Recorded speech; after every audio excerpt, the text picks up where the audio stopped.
Steve Harvey is just hilarious. So Steve Harvey was at some kind of event where I know they unveiled the Nipsey Hussle wax figure, which is dope. Looked pretty much like Nipsey Hussle. You know, they have a place like that in New York that you can go check out these wax figures up, celebrities and stuff. But, with that being said, Steve Harvey finally calls himself trying to respond to Cat Williams, and he uses this typical rhetoric about, black people need to stop talking about black people to mix company. Well, you one of the people that been talking about black people to mix company.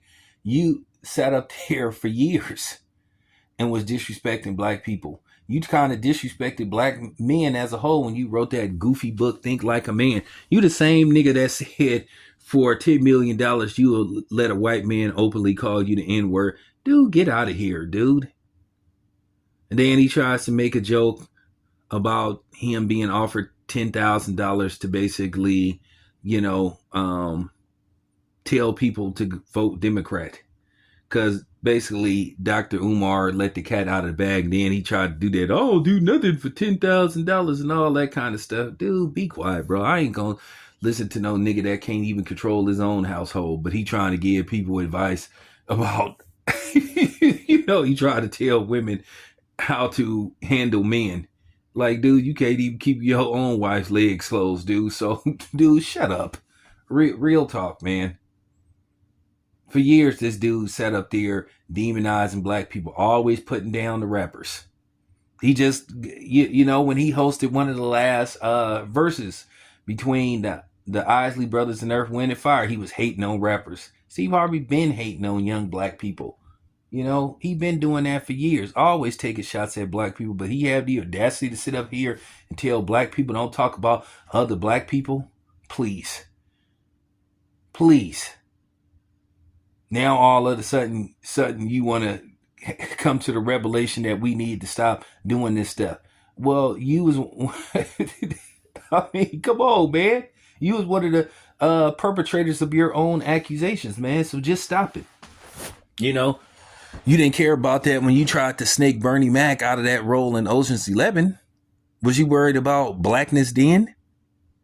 Absolutely not. Was you worried about blackness and being on code? When you stole Mark Curry's jokes? And then you talking about you got hands and all that kind of stuff. Dude, stop it. You ain't like that. Stop it. Dude, please.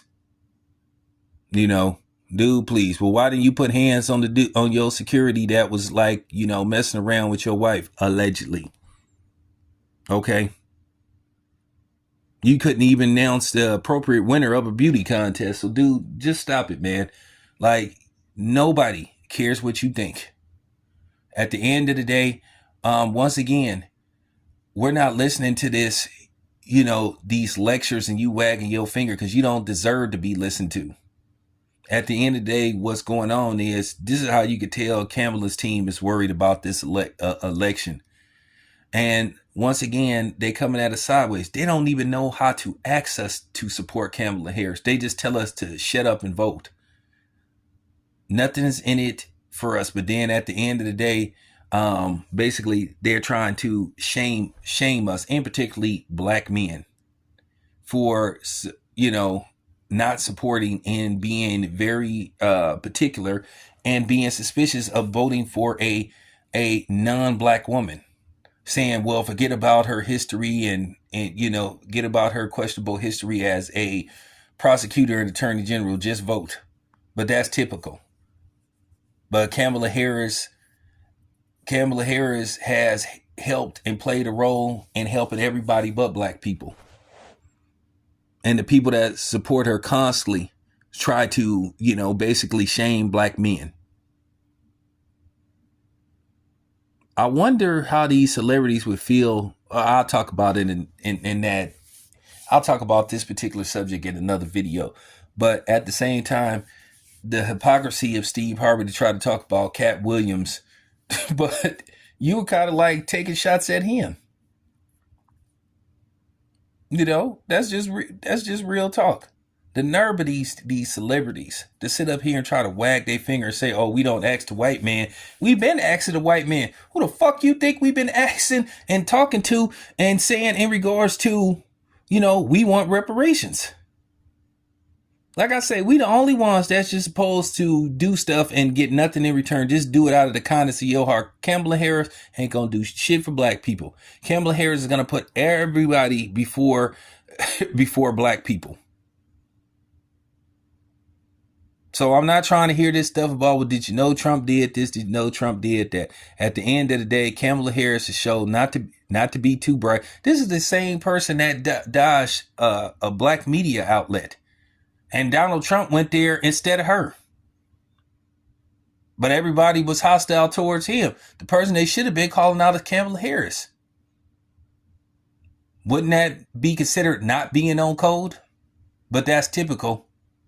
She trying to show she had black traits by sitting up there pandering to everybody else but black people. She didn't. That's a telltale sign. Then she lied about saying Beyonce was going to perform. So, I mean, what more do you need to see in her? So, at the end of the day, Steve Harvey, dude, just shut the fuck up, dude. You're not going to do nothing. None of you celebrities is going to do anything. You got a long history of being a snake, Steve. So, please don't come wagging your finger. You're, like, for real, dude. That little so-called, that little so-called speech that you gave was hypocritical in so many ways. You sitting up there saying that you want to fight somebody, you should have said, nah. What you should have been saying is, hey, Kat, let's have a talk behind the scenes. But no, you sitting up here talking about violence. So there you have it. Steve Harvey proves more and more that you shouldn't pay no attention to him. Anyway, it's your boy Town Biz, I'm out.